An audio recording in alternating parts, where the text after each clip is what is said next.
Hey, what's up, guys? My name is Lukasz. Everybody calls me Woo. A little bit easier. Just pretend like you're excited. Woo!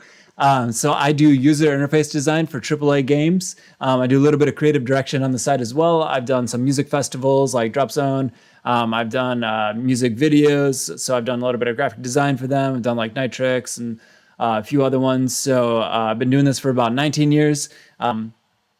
Yeah, so here is a little bit of what I've done. Let's play this guy.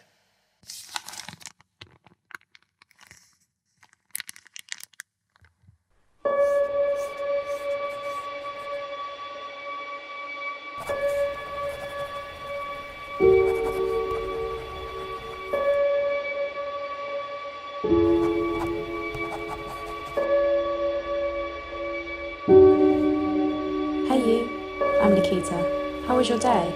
It's a great night for a drive. Where am I taking you?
So today we're going to be basically talking about FUI techniques, which kind of ties into a lot of the sci-fi loves that I have. So we're going to be looking at 3 different ways that you can kind of create this stuff. One really fast way, one intermediately fast way, which is involving a little bit of like node programming, which is called Espresso, which we'll go into what that is a little bit later. And then some more advanced stuff that might be a little bit harder. Might have to do it a few times, but it's worth doing and learning, I think, in my opinion. So the way that I kind of approach a lot of this stuff is I approach it in like a graphic design way. And it's probably because a lot of my roots are in graphic design. So even when I'm working in 3D, I'm still kind of thinking about the space in 2D. I do kind of go into 3D once in a while, but for whatever reason, I really love my stuff like kind of staying in 2D and then kind of, creating space through doing that. So you guys will kind of see as we go through some of these, what that kind of means. So we'll be creating animations like this. Let's take a little peek at it, what it looks like. So the cool thing about being able to render this stuff in 2D is you can still do really cool like flybys and render this out in After Effects or whatever else you guys use. So you can kind of mash up all this stuff and create really complex animations with really simple techniques. So what we will be creating is not this full design. This is kind of what you can create in the end. But what we'll kind of be making is these little 3 dudes here. So we'll be creating kind of like a constellation looking thing. Let me play this for you just so you guys know what it looks like. So we're making a little constellation thing, which is the guy right here. We'll be doing a little radar looking guy, which is this guy here, which is kind of some like dots and spheres being displaced in a really easy way. And then the far end, we're going to be doing this little node connection thing that's super flexible. You can kind of change the numbers in one place and it kind of changes them all over the place and reconnects the nodes and everything for you. So Yeah. Before we jump into the first example, let's take a peek at number 2, which is what we're going to be creating. So basically what we want to do is we want to create this sweeping motion around almost like a constellation looking thing. And then we want a nice little trailing behavior like all the way around too. So we get like the trailing, almost like wave kind of feel too. I want to create all those different things. So what we're going to be starting with first is just a simple disc. Let's go ahead and create a material so we have nice contrast as well. Go ahead and turn luminance on, and we can turn these other guys off. We don't really need those. So we can make this pure white. That's great. And then we're going to copy and paste. So Control C, Control V, or Command C, Command V if you're on Mac, and then go into here, make a black material. So super simple, not really much to it. We want to apply, or actually not yet. Don't want to apply these yet. We do want is a plane on the ground, and let's set that to about 3000 by 3000, and then apply the black material to that. And then we're going to go ahead and create a cloner, and then we're going to create a second disk. So the second disk, basically what it's going to be doing is cloning along the edges of this guy. So to be able to see that a little bit better, let's do this. Let's bring this guy up a little bit so we can see it. So what we're going to be doing is basically putting the tiny little discs along all the little intersecting edges of these polygons. So basically all the points of the polygons is what we want to do. So I kind of want to just give you guys a basic idea of what that means. So the more that we create of these polygons, the more clones that it's going to create as well. So that'll make a little bit more sense in a second. So let's go ahead and set this to 850. Zoom out a little bit because it's huge. And then we're going to go set this to 19. So make sure all the segments are at 19, and that's basically just how many go all the way around. And then set the rotational segments to 112. And that is, if you kind of bring these up and down, sorry, I think I said the other way around. These are the ones that actually go all the way around. These guys are the concentric circles in the center. So we can set that to, let's do nice even number instead of 19, and then let's do 120 because why not? Cool. That is exactly what we want. And then the second disc, we want that a lot smaller. Let's set that to about 3 centimeters. And all these other settings are okay. We don't need to worry about that too much. We don't have to optimize it like crazy because this is not super it's not super processor intensive. So we don't have to really worry about that. So basically we go back to the cloner. We want to set this to object mode, which is going to allow us to drive basically this disk, this first one. Let's call this large disk. And then we'll call this one small disk so we don't get confused. So the small disks are going to be cloned along the edges or all the points of the large disk if we set this to object. But it doesn't really know what object to drive it off of. So what we have to do is just drag this guy in there and voila. It's exactly what we want. So we can turn this guy, not that guy. We can turn this guy off. And then we can apply the white material to the small disk object and turn our quick shading lines off, go back to this, and now we're going to see this a little bit better. So that'll kind of help us understand what's going on here. But there is one little small problem. We want this to be, I think, Z+. Yeah, so all the disks are now facing us. If you look a little bit closer, just so you guys can see what's happening, if basically set this to, what was it at? I'm not sure, was it? Yeah, it was probably something like this. So if you look at this, it's basically standing up on its end. That's not what we wanted. So we wanted it to just face towards us, which just gives us a Z+. I think Z negative is the same thing. It's just flipping it around. So either one of those will work. But yeah, so now it's looking the way that we want it to look. But if we go back to, not that one. If we go back to our example, what we have here is we have a little bit of irregularity in all the little tiny disks, right? They're kind of they're not in like a perfect line, and they're also a little bit smaller and a little bit bigger throughout the entire thing. So let's create that behavior right now. The way we're going to do that is select our cloner so that in the effectors tab, we're going to create a new random effector. So go MoGraph effectors, and then we go to random. And as you can see in here, we added it automatically.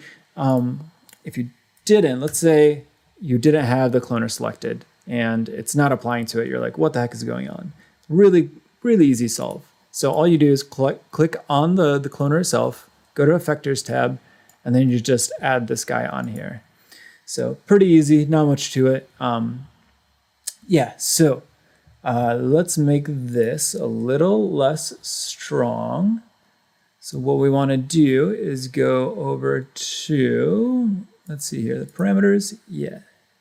Or actually, let's do fall off first. So we don't want it to go as far as it was. It was like, kind of all over the place. It looked very star-like. But we want it to look a little bit more organic because it's a radar. So some of these might be actual points on like a grid or something. But honestly, you could do it like this if you want. It's up to you and what your imagination, wants, I guess. But what we're doing is basically a little bit more organic of a shape. So go ahead and bring this down to like, I don't know, 20 is probably a good number. Then we'll go over to the parameters. Don't have to worry about that one. Leave the position where it's at.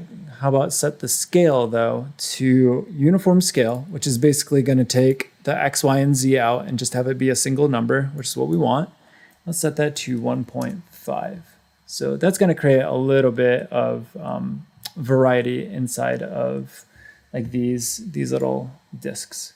So we got some small ones, we got some big ones. That's what we want. Cool. All right. So next thing that we want to do is we want to create that really cool sweeping motion that we had. So I want to create that little radar that kind of goes all the way around. So how are we going to do that? We are going to use a plane effector. So let's go back to Cinema. Let's go ahead and go to MoGraph, effectors, and then plane effector. All right, you added it, but it's not really doing anything. Doesn't look like there's anything there, right? Because what we're going to do is we're going to go here. We're going to set the fall off to capsule. There we go. Now we can see it. It will actually affect stuff too if you set it up right, but we do want capsule. We don't want the other one. So let's go ahead and set the coordinates and then put it on its side. So now it's laying flat. And then let's go to panel and then see all the views because we want to get a little bit better view of what's happening. So you guys will understand a little bit better as far as like what we're doing. So go ahead and zoom out in this guy, kind of just make sure that you can see all these. Cool. Might make this a little bigger. Don't really need that much space for these guys. Cool. All right, so now we got a nice little view of the top and the sides and see exactly what's happening. So let's double check that the plane effector was added, and it was, because you can see it here in the list. So perfect. What we want to do is we want to set the fall off over here, set it to spline. You can do a bunch of different ones too. We can set it to linear and whatnot, but spline's the one that we're looking at right now. So go ahead and hold control, or I'm sorry, command, or if you're on PC, I think it's control, and then make a few points on here too. So basically what that's going to do is it's going to make a very specific shape, and we'll play with that in a little bit just so you can kind of see what's happening. So now what we want to do is kind of increase the size of this guy. So we want to go 750. It's going to look huge. Don't be alarmed. This is kind of what we want. So that is a good thing. So set these all to 750, and then let's set this one to probably around 600.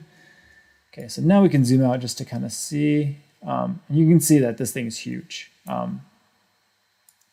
Doesn't look like it's a thing that you would want, but you would be wrong because that is exactly what we want. So we want to go to the strength, and it's at 100 right now. We want it to actually be stronger than that. You would expect that from this. 100 is the highest that you can go, but you can actually overshoot it. So let's set it to like 360 on the strength. All right, cool. All right, so set that up.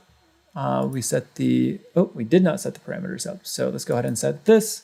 So we'll set this to 10, set this to 5, and then we don't want it really going up and down, so we'll leave that where it is. And then we want to affect the scale. And again, on the scale one, we don't want all these individuals, so let's go ahead and just select the uniform scale, and then we will set this to -1.5, and hey, it's starting to look like the other one. Now we just have to kind of reposition the plane effector to kind of, whoops, that's not the one we want. We want it to kind of look closer to what we had earlier. So go ahead and just kind of move this guy around, get it to the position that you want it to be in.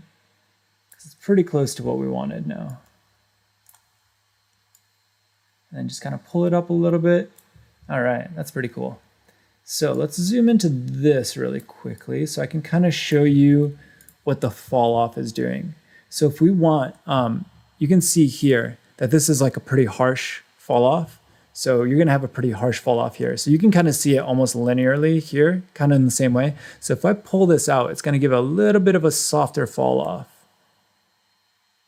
So depending on what you're looking for, what you're going for, you know, you might want to change that around. So let's keep that. I actually like it a little bit better than what we were having earlier. So let's go ahead and leave that as is. Maybe just pull this up a little bit, make it just a tad smaller. And then make this a little bit harsher.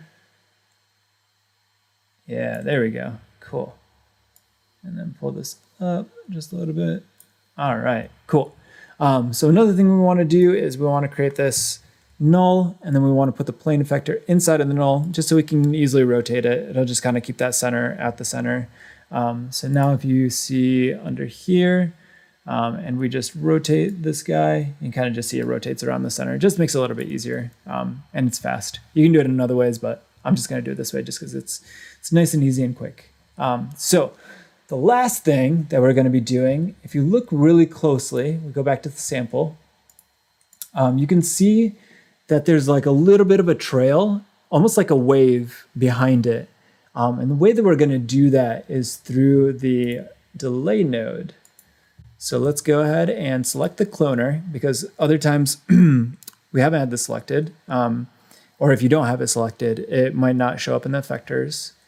So we're going to go to, actually, you know what? Let's not select it, and then we'll go through that one more time, just so we kind of understand how to add that effector. So go to effector, then we'll go to delay effector, and it is not on the cloner, and we can double check that because we don't see it in this list. So just take it here, drag it into here, voila, cool. Now we have a delay effector. So in the delay effector, what we want to set this to is, let's see here, set strength to, where did you go? There we go. Strength in effectors to 100. And then we don't want it in blend. We want it to spring, which makes sense. And then we want to animate this guy. So as it kind of goes around in a circle, it just essentially kind of creates that wave look or that animated look. So one way you can tell that you have whoops, is that the one we want? That is the one we want. Okay. So one way that you can kind of get this effect is by just setting keyframes. So we'll set a keyframe, and you know you got a keyframe because if you go here, you can kind of see this little thing at the bottom of the timeline, and it'll kind of create a new keyframe. So we go all the way to the end, select the null again, set this to 360 because we want it to rotate all the way around, and then click this because we want it to set a new node, and it will rotate all the way around. Okay, cool. So we're going to pull this guy down.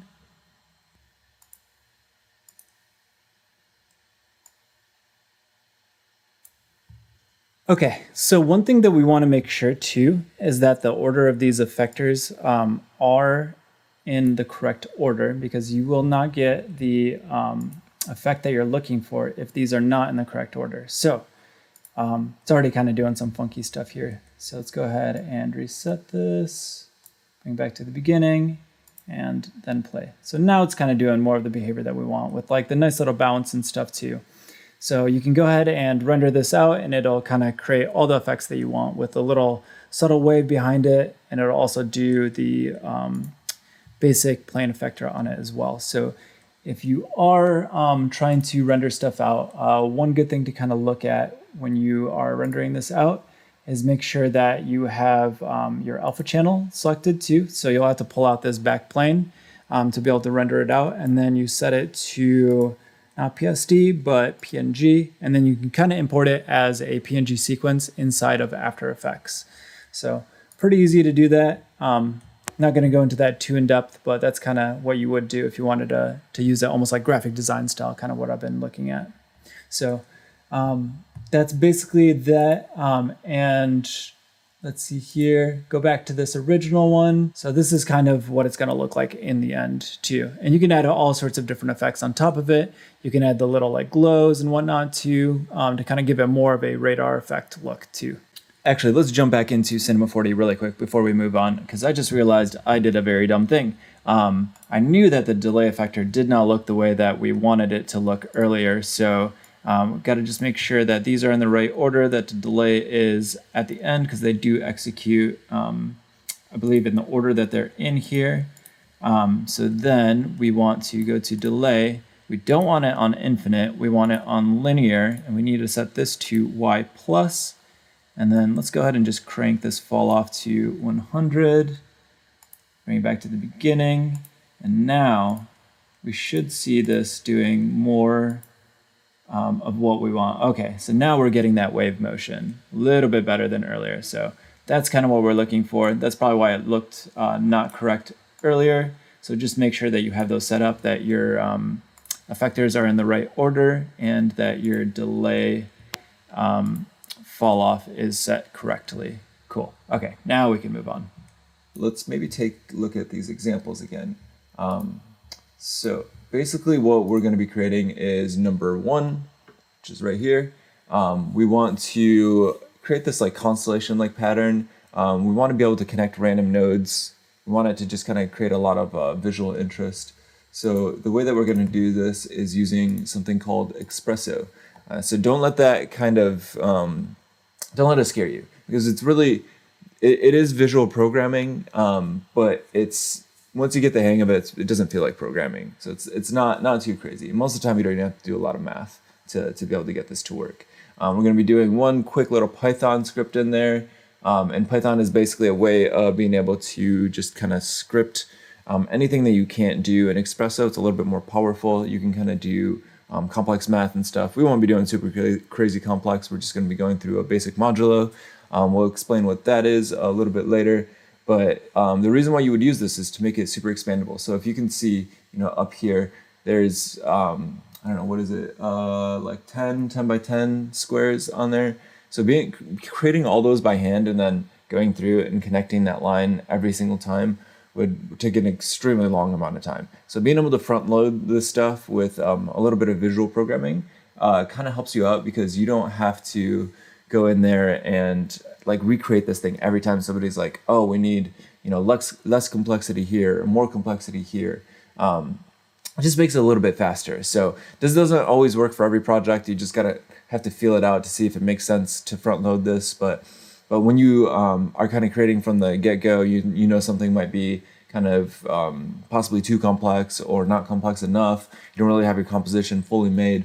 Being able to set something up like this is a really good idea, because it just it makes it a little bit more flexible, and you'll be able to create this in a more, I guess, dynamic way. So let's jump into Cinema 4D. So we have to create a few basic things first. So we want to create a disk. We want this disk to be, let's see, probably about 5 centimeters. So we can go ahead and zoom in a little bit. Position it. All right, cool. Let's create a material really quick, just so we can kind of be able to see this and see what we're making. So go ahead and just turn luminance on, turn color and reflectance off. Go ahead and apply it to the disk. Let's make it platonic. Let's make this guy about, let's say 9. Create add the material onto it. Cool. All right. And then after this, we want to create a MoGraph, and then go to cloner, and then drop both of these bad boys into the cloner. Cool. So already got some cool stuff happening. So kind of as you guys saw earlier in the other example, we want to move this guy to a grid array this time. We don't want any depth to it, so let's take that out. Let's keep it simple at 3x3 just so we can kind of get the hang of this thing first, and then we can kind of make it more complex as we go. All right, cool. So let's go ahead and create what we're going to be using in a little bit. So we're not going to use this right away. You guys will kind of see why we're kind of creating this and what the purpose is in a little bit. So go ahead and just create this first, and then we can kind of dive into it. So we want to name this speed, and this is where we're going to hold most of our espresso math too. So we'll have a little controller on here. Let's go ahead and go to user data, and then add user data. So this looks really intimidating at first. It's not too bad though when you kind of get the hang of it. So really all it is up here is just the name of whatever you're going to be creating. We want to create this as a slider because we want really easy control, right? So you can kind of see it's going to look basically like this down here too. So, oops, let's reopen that. Did not mean to close that. Yeah, so we have basically what we're going to create is like a slider down here. You'll see in a second. And then we want this to be a real number, and then we want the minimum to be 1, and then the maximum is going to be, let's say 30. So this is really just going to be something that allows us to control the speed, and you can obviously turn this up if you really want. You can make the maximum a little bit higher. I feel like 30 is like the best number, just because it's basically going to be controlling how many times it's going to be changing. So is it going to be changing every frame, or is it going to be changing every 30 frames? So I don't think we're going to be needing anything quite like this high because it's going to be probably too slow. So I kind of max it out at 30. So now we want to add the espresso. So we need to right click the null, go to Cinema 4D tags, all the way at the bottom, go to espresso, and that is going to allow us to start making some espresso scripts. So let's go ahead, make this a little bit bigger. And then we need to quickly draw, let's just do like 4 points. And it doesn't really matter how you draw those, because these are going to get dynamically linked the first time you run it. So just basically click 4 times on your screen. It'll kind of make more sense later on. So we need to kind of tell Espresso to say, hey, collect all these points. So how do you do that? Over here, we have a little way of being able to find all these nodes. So we can either go to the X pool, or we can right click. Depends on what your preference is. I like the X pool just because it's a little bit faster. When you're first starting out, it's probably not a bad idea to go through this, just because it'll kind of show you all your stuff listed out, and you'll kind of understand all the different things that you can do. But for now, let's go ahead and just do it this way. So go ahead and type point. Nope, not point. Point. There we go. All right, so we're going to add a point node here. And then what we want to do is we want to input a random number into this point. So we want to select 1 through, or basically 0 through 3, or 1 through 4, depending on how you look at it. If you look at the backend math, I think it does do 0 through 3, but we're going to be looking at 1 through 4. So let's go ahead and basically pick a random point from this. So we will need random integer, and this is basically just going to pick a random point. So we want to take this integer and then input it into the index. And what you guys will see right away is this is going to turn yellow.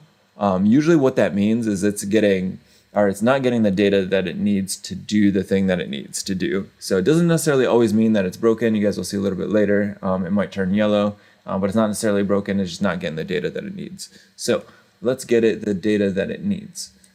So what we'll need to do is we'll need to drag the spline in, and that's going to create a new node here.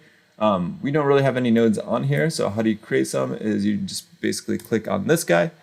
It's going to give you all your properties, and we just want the object for now. So let's go ahead and bring this down here, plug this object in, and right away you'll see this kind of change color.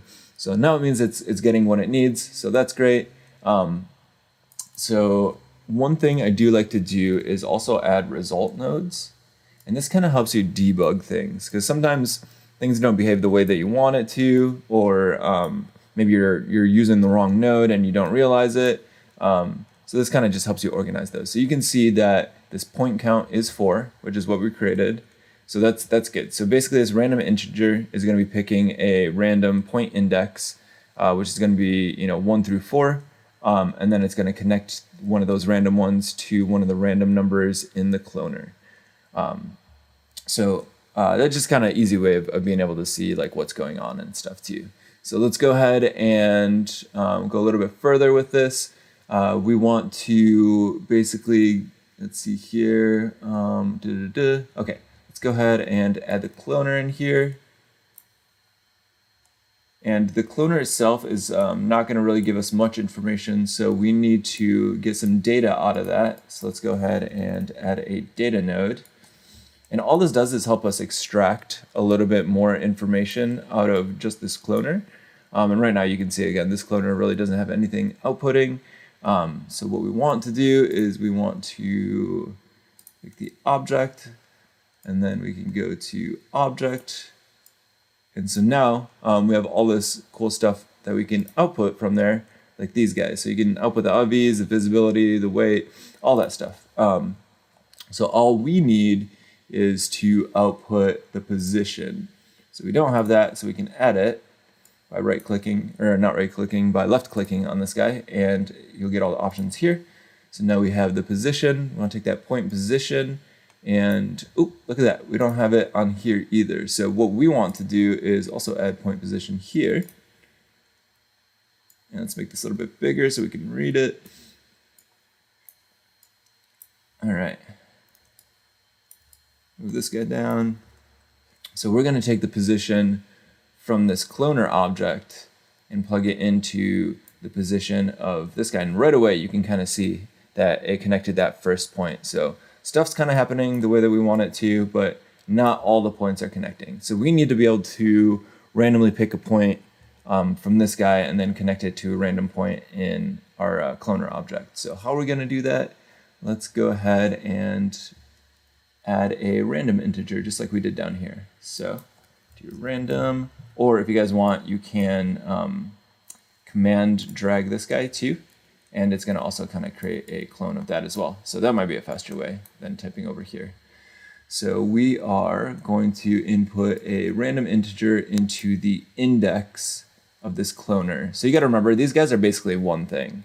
This is just a little bit more complicated way of showing the same thing. You're just kind of extracting data out of this guy. So it's kind of confusing at first, but it's not too bad.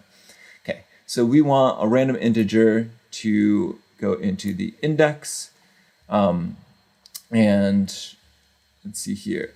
So we know that here we have, basically it's 4 random points. So we go from 0 to 3. So that's basically what we want. And then here, we have a random point of 9, because there's 9 of these guys. So we want to go from 0 to 8.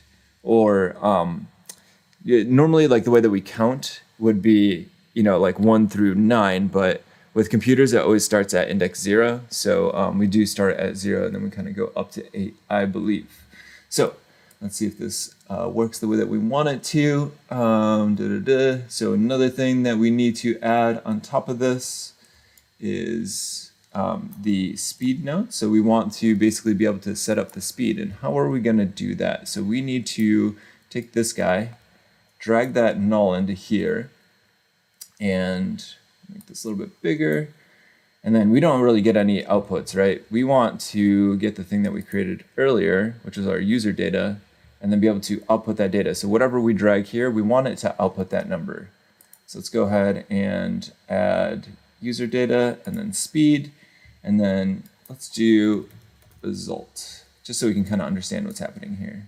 So take this, plug it into here. So now if we go to the speed, and we change that number, you should see it change over here. So pretty simple, it's not really that complicated. It looks kind of crazy, but not too bad. So that's pretty cool. So now we are going to create a little bit of Python script. So what we're going to have to do with this Python script is basically use a modulo. And what a modulo does is it basically says if I divide this number by this number, how many times does it go in? Or what's the remainder of dividing those two things, I guess. So if you do like 3 mod 2, that would be 1 because 3 divides by 2 only one time, and then you have 1 remaining. If you do 11 mod, let's see, let's maybe type these out. So we have 11 mod 4, that would equal 3 because 11 divides by 4 twice, and then you have 3 remaining. But what we want is for it to always equal 0. So we want whatever these numbers are inputted to equal 0 because we want basically to match this number to the frames and then being able to essentially turn a thing on or off. So we're gonna basically say this guy is either on or off based on what this modulo is doing. So it'll make a little bit more sense in a second. So let's go ahead and just type this out. So we're gonna do output 1, which is this guy. And it's kind of already defined here for us as soon as we create it. So we get global output 1's defined. And then what do we want to come out of this thing? So now you can see output 1 here.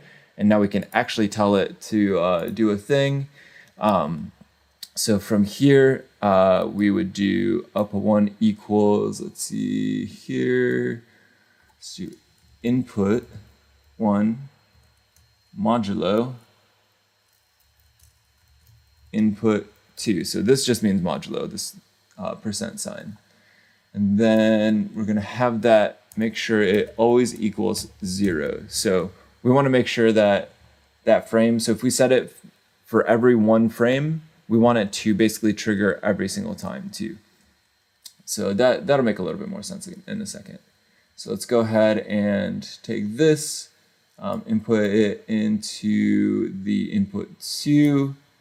And then we take a time node, which is essentially just getting our timeline here. And then it's outputting a number. So you can either do the actual time, you can do frames, which is what we want. So we don't need the time itself because the time itself is, let's see here, create another result node just so we can kind of see what's happening. And then also this. So let's go ahead and just connect these just so we can kind of see what's happening with these. So you can see that the time itself is actually outputting like a time. And then the frame itself is creating a nice even number based on the number of frames that we're on. So 30 equals 30 makes sense. So let's go ahead and get rid of those, keep it nice and clean. And then we want to input it into here. So now basically, whatever we set for speed is doing the modulo of whatever frame that we're currently on. So if we're on frame 2 and we have a 1, that's always going to equal 0 because 1 divided by 1 always equals 0, right? So yeah, that's pretty simple. And then another thing that we can do just to kind of test this out, so we can go here, we can set this guy to bool, which is essentially true or false. And then we can output it, and if our speed is set to 1, this should be true basically every single frame. So let's check that. Hey, look at that. Exactly what we wanted. So every frame it's true. But let's say we want it to be every other frame to be true. So let's go here, go all the way to the beginning. So now, as you can see, every other frame is true, and then it turns off false. So basically what we're doing is we're turning off this random integer every other frame. So that kind of makes a little bit more sense for what we were doing over here. So if we want it to be every 30 frames, crank it all the way up to 30. And if you want it even more than that, you can go back to manager, you can go into speed, and then you can set that maximum a little bit higher. All right, cool. So let's maybe just keep that because it's going to help us understand a little bit of what we're doing later down the road. And then what we also want to do is we want to kind of feed this random integer a seed, just so it's a little bit more random. If we ran this every single time, it would be like the same pattern, but we want it to be a random pattern every single time that we run it. So that's what we're doing with this, is we're essentially just going to create a random seed to be able to have that be different every single time we run it. So let's go ahead and add a random. I'll connect this here, and then we want the output to be an integer, and then we just feed that into the random seed over here. So now every time this runs, it's going to be a little bit more random. And then we want to, let's see, enable, there you are. Okay, so now we want this to say every time this is true to run this random integer. All right, so let's see here. We should be getting kind of what we already want. So let's go down to 1. So you can see as soon as I set this, this was now getting the data that it needed. So it didn't turn, it turned off from yellow, but if I turn it up to 2, it's gonna basically not get the data that it needs because it's on false over here. So every other frame, it'll basically turn on and off. So it's kind of doing what we want it to already. So if we kind of jump into here and we look at this guy, you can kind of see that it's essentially every single frame, it's already doing like a random cool pattern. So that's pretty cool. One thing that's great about this setup is that we can go in here, we can change this to 5, change this to 5, and then with some simple edits, let's go ahead and go down to here, random integer, set this up to, let's see, 4, so it selects all the points. So now we're basically selecting all the points and, oh, actually we forgot one spot. Let's go ahead and see here. Got 1, 2, 3, 4. Set this down to, 5 and 5. Okay, so we got 25 of these guys. So now this random integer, since it's picking from random points in our cloner object, just down here, we want this to go all the way up to 25 so that it selects every single one of these points in here. So it's doing what we want. So that's pretty cool. So this is the power of being able to use Espresso. It allows you to basically just go in and create really flexible animations. I mean, you saw what it took maybe like 10 seconds to kind of edit those out. And if you want to get really fancy, you can actually connect a lot of these to themselves. So like every single time you change this, it would update these random integers. We're not going to get into the super complex part. We're just kind of keeping it super simple right now, and just to kind of get your guys' feet wet. So let's maybe go back to these samples. You guys can kind of see here, it's just kind of randomly changing, just kind of how we were looking at it earlier. And then if you look at the final, so you can see kind of in the corners, and on the top and bottom over the little triangle thingies, you kind of have these random little nodes getting all connected and stuff too. So yeah, so that's the basic setup for simple Espresso. I think we kind of covered most of the stuff that we want to in that. So let's maybe jump into a little bit more of a complex example of Espresso. Oops, and actually before we do that, let's go back to here. I kind of want to just show you how this speed slider works. So if we go to, speed, not spline. If we go to here, we can basically set it and say, how many times do we want it to change? So what this is going to say is basically every 7 frames, change it. Because we did the little math modulo over here, if you guys remember, and basically if a equals 7 or is divisible by 7, it's going to set this to true, so it's going to connect a new point on that line. So now that it's on 7, every 7 frames, it's going to be changing. And then if we want, say every, 15 frames, it'd be even slower. So that's kind of the power of being able to set up all this stuff, because you can just imagine all the different nodes that you can kind of create, and the different, user datas that you can kind of go in here and create like all these fun little sliders to be able to like create, maybe adjust how many points you have on here, how big it is, how much spacing you have between the points. So it's pretty much endless, the different things that you can do on here. So you can do a bunch of different stuff. And then let's see here. Actually, one thing I did realize is this should be 24 because we do start at 0. So 0, if we want 25 points then we want this up to 24, just because this starts at 0. So if it did start at 1, this would be 25, but if we want to pick all 25 of these, we want to go to 24 only. Okay, cool. So now we can actually go to our new project. So what we're going to be doing is we're going to be making number 3 on the far right over there. So essentially what this is just like almost like a data visualization. It's a way of being able to kind of connect things in a very dynamic way. We don't do any manual work for actually connecting those lines, and it's all kind of done in the back end with all the nodes and stuff too. So it's pretty cool. It's very flexible. With a little bit of front end work, I guess, or front loading it, you are able to create very complex animations, and you can reposition this and everything kind of connects to, whereas like normally you'd have to like select all the things, move everything up and then reanimate everything. So it's just like it would take a crazy amount of time to actually do something like this by hand.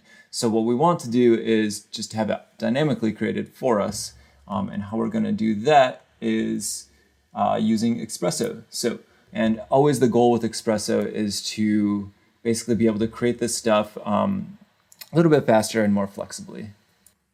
Okay, there we go. So Command N or Control N and just create a new document, actually create a fresh document because we had some materials down there. We want to get rid of those. So we start from a fresh, clean document. So this whole technique kind of comes from an idea that came from Hello Lux. So I kind of figure I would give credit where credit's due. He kind of created this base concept and we're going to kind of expand on it, make it a little bit more animated, kind of create a lot of these nodes moving around and stuff like that too. So yeah, so let's dive into it. So we're going to create a cube first, then we're going to make it about 200. Sure, let's do 20. And then by, let's say 650. All right, cool. Let's zoom out a little bit, rotate around, center back up. Cool. Then really quickly create a new material by double clicking in here or do create new material. Go ahead and set the luminance on, turn the colors off and the reflectance off just because we want a nice clean color. Set that here so we can see a little bit better. From here, we want to create a new cloner and then stick the cube inside of the cloner. And here we want to change again from linear, not to object this time, but we want to go to grid array. We want this at 1, this one also at 1, and then we want to spread these apart a little bit further. So they're kind of doing the little node connection thingy that we were seeing earlier. From here, we want to just create a new spline. So go ahead and do that. One way that I like doing it is I kind of create both the sides and then I go back into it and I just command or control click on here just so they're nice and even. That otherwise like they're going to be kind of offset. You might have one like up here, one down here. So we want a nice evenly in a line. So I just kind of create it that way. From here, we also want to copy this cloner, paste it, delete that out of it, bring the spline inside of here. Let's rename this to chords. Let's rename this guy to left node, just so we know what this is. And then we want to copy paste again. Let's go ahead and delete this. And then let's set ourselves up for success in the future, create an instance, which is essentially going to be linked to this guy. We didn't have it selected, so similar to some of the effectors, if you don't have it selected, or if you don't have the cloner selected, it won't automatically apply. So in case that happens, you can select it. Then inside this little reference object, inside the object tag, you can just take this cube and bring it down here. And what that does is creates basically like a carbon copy of the other one. So if we go here, we make this bigger, it's going to make the other one bigger too. So it just kind of saves us time in the future, just in case we kind of change these. So let's recenter that. So that is the instance node. Let's see here. Let's take this. Let's kind of center it down here, just so they're a little bit lined up. All right, cool. So I think that is all we need for that. Let's go ahead and start diving into some of the Espresso. So let's create a new null, like always. Always want a nice little clean spot to have these. So I always create a null just so I know exactly where it is. Let's rename this as the controller and then create the actual Espresso tag itself. Add that in there.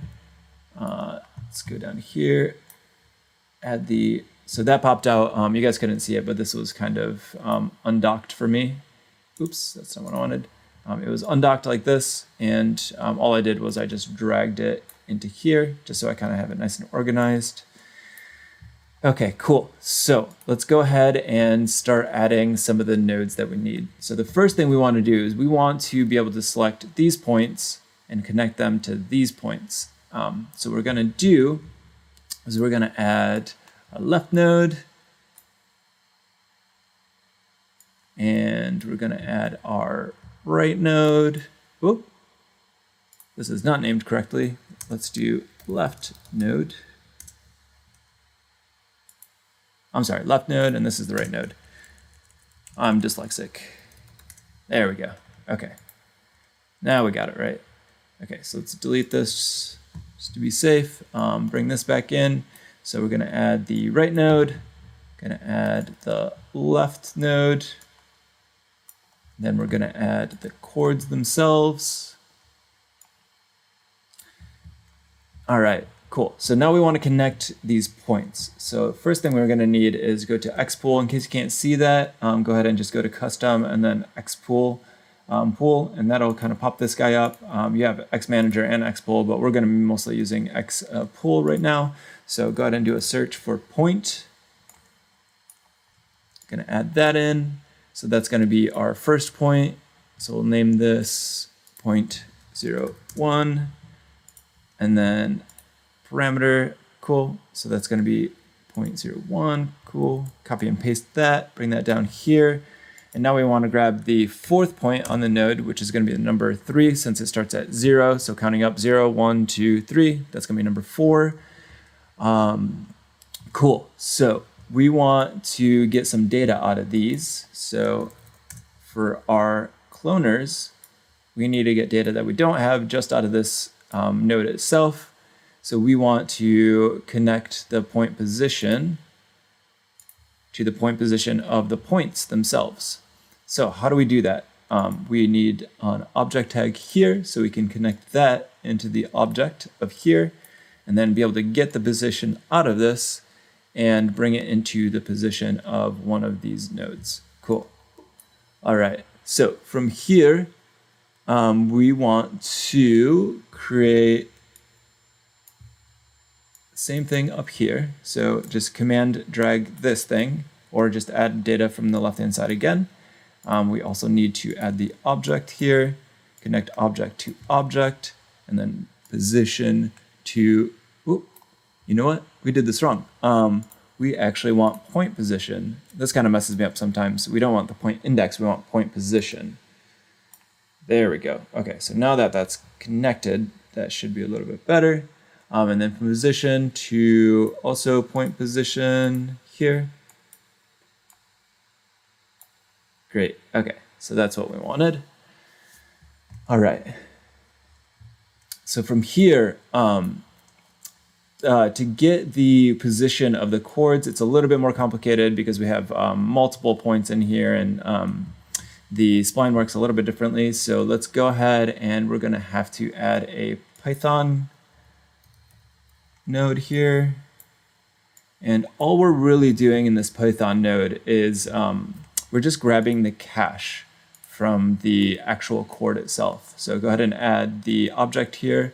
And then we want to basically grab the cache. So all we have to do is delete this plus input 2 and then get the cache of these objects, because in the back end, Cinema 4D is basically storing these. We just need to get that using a method, and that's what this thing is called. It's just a method on this input.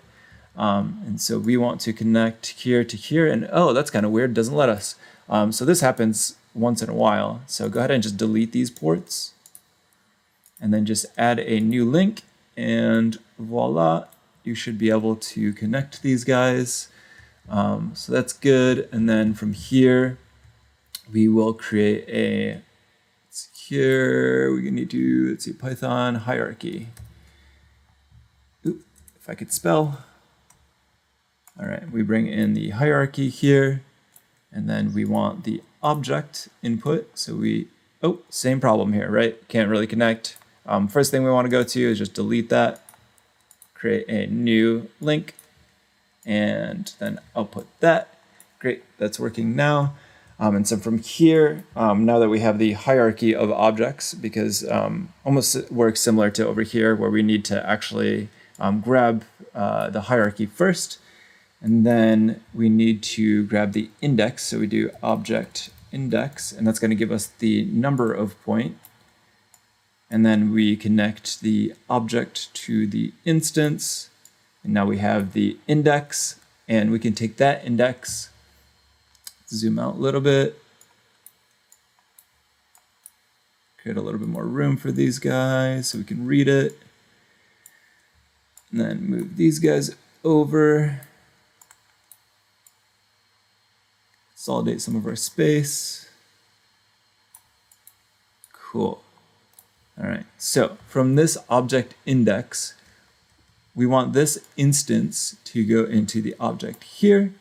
And hey, look at that, we're already making some connections. That's pretty cool. Okay, so and then from here, from this instance, we also want to connect it to the object.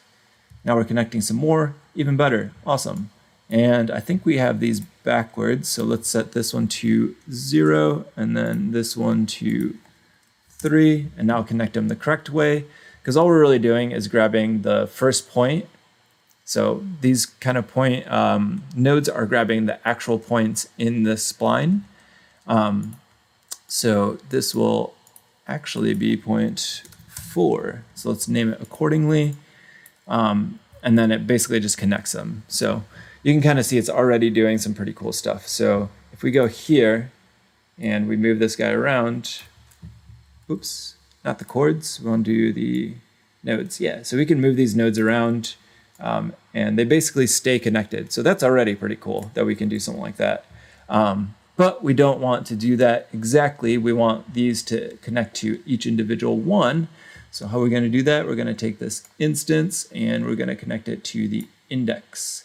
This index and connect it to the index of the nodes. So basically now that's all that's saying is like connect 1 to 1, 2 to 2, 3 to 3. So that's pretty simple.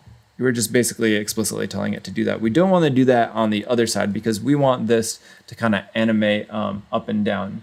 So we're going to go back to some high school math. So you guys thought you weren't going to use high school math in Cinema 4D, but little did you know, I'm going to have to go back to trig. So it's not too bad though. So first thing we want to do is we need something to drive the sine wave, which we'll create in a second. So we're going to use time to drive that. And then we're going to add a trig function. And then let's go ahead and just name this sine because that is what we're going to be using. And we can see it's already set to sine. And then once we're looking at this later, we kind of have a better understanding of what that trigonometric function is doing. So connect the time to drive that sine. A sine wave is just like it's like a up and down wave, and it has a peak and a trough. So, and then also a period and all that other stuff. But we're not going to worry about the specifics of it. But basically, all you need to know is that you're going between two ranges forever, right? Whereas time would just be a linear expression. You would go from you just continuously go up, up, up, and up, and you would never go back down. So we want to go from 0 or 1 to 3 or 0 to 2 if you're looking at it from the computer side. But we want to go from that first point to the second point to the third point to the second point to the first point. So we just want to go back and forth between those. So sine wave over here, that is what we're going to use to be able to do that. And if you look at the results, we can kind of get an idea of what's happening. So with time, it's continuously going up. Set this to, yep, that actually should be good. And then set this to also let's do integer on this one. So basically, if you look at the time continuously goes up, but with the trig function, oops, let's see, real number? Yeah, that's what we wanted. Okay, so with this guy, because it's between 0 and 1, once it hits 1, it's going to start going back down, kind of like how we saw in the sine wave, and as expected, it kind of does start going down. So that is good. That is kind of the functionality we want, but we need it between 1 and 3 because we want to grab one of these, right? We don't want it between 0 and 1. So we have to map that to a new value. So how we're going to do that is just use a range mapper, which is very appropriately named. So in a range mapper, what you have is you have basically what your input is. Our input is going to be between 0 and 1. So we saw that over here. So we can set that between input upper and lower. Okay, so that's already set. So it's kind of assuming that it's already going to be between 0 and 1. So that's good. But the output, basically what we want to do is we want to map those values between 0 and however many numbers of these things there are. So we could set this manually to the number that we want, so 2, or the number of items there are 3. So we just got to remember that we start at 0 and we count up.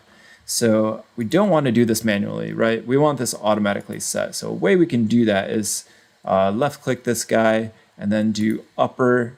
Let's do the upper or output upper. So we can now connect this guy here, and then what we could do as well is set the, let's see here,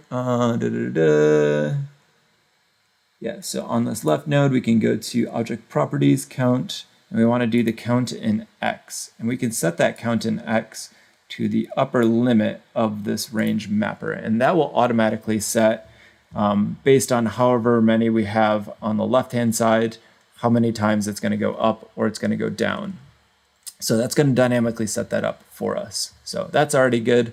And then from here, this range mapper, we can kind of see what that's going to output. So let's go ahead and see, just so we kind of have an idea. So now we should be going between 0 and 3 every single time. So if you guys go back here, you can kind of see it's going to hit 3 and then go back down. So that is, as expected, exactly what we want.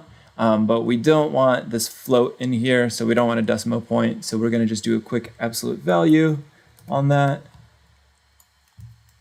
And I think sometimes it just ignores these numbers. I just like to do this just to be safe. So go ahead and grab this, and then we're going to take this absolute value and plug it into the index. So basically all it's doing is it's saying that this index of this guy, so the very first point is going to connect to random points on this other scale. So let's make sure everything is connected as it should be. And I think we are. Cool, just so you guys kind of get an understanding of what's happening here. Let's just plug in the absolute and, oh, I'm sorry. We actually, you know what? We really didn't need that absolute value because I don't think that this outputs a negative number. Let's just double check. No, it does not. So we don't actually need this absolute. So let's go ahead and just delete that. And then from this range mapper, we can just go into the index. So that should still work. So now if we hit play, we basically go between these different points. So that's exactly what we wanted. But here's the cool part. We can actually do, let's see here. Let's do one more thing where we'll go here and then we'll do the count in X, because we want to grab the X count here. And then we want to automatically drive the number of, let's see here, right nodes based on the number of nodes here. So if we change the number of chords, we want that to also change the number of connections too. So you can see here already, that's pretty cool, because we did basically no having to do manual work, and it just automatically created all the things that we needed. So I think that's pretty cool. So if you try to change this number on the actual right nodes, it won't work. But if you go to here, set that number up, it's going to automatically create however many nodes you need. And then if you play it, it's still going to kind of do the right connection for you. All right, guys. Well, thank you for tuning in. I really appreciate your time. Hopefully that adds some value to your process. You guys learned something new. If you guys want, go ahead and hit me up on social media, which I kind of mentioned earlier. So I'm on Twitter, I'm on Instagram. And then if you go to my website too, if you go to www.lucas.io, which you can kind of see how it's spelled over here, pretty much the same as my Instagram handle. You can see all my other social stuff, so I'm not going to spam you with everything. But yeah, I really appreciate you guys for tuning in. Again, if you would like to connect or see more of my work, check out my website. And yeah,